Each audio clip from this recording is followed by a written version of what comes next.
So Michelangelo was in the middle of painting this amazing fresco on the back wall of the Sistine Chapel titled The Last Judgment, and the Pope's assistant came to check on Michelangelo's progress.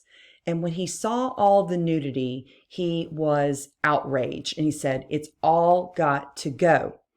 One thing it's on the ceiling because you're not close up, but when it's right here on the wall, that's a different story for the church. So obviously, Michelangelo just ignored the Pope's assistant and continued painting.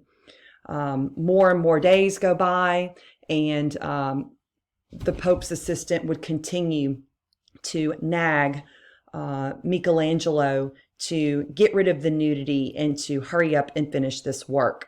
So Michelangelo decided to get back at the Pope's assistant, and he will paint this image right over the door, where the Pope and the assistant walk through. So I'm going to show you the close-up of this image right here.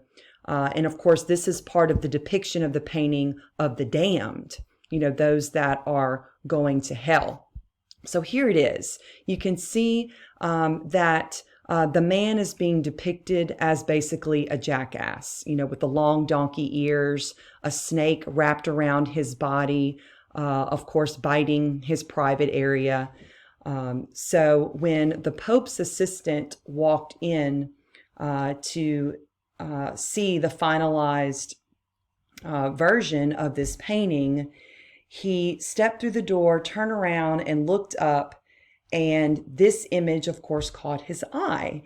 And he realized that this person resembled him.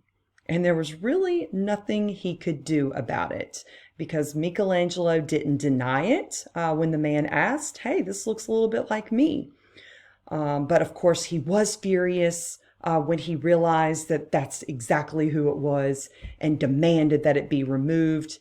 And we know that it never was removed, that it is still there today for visitors to see.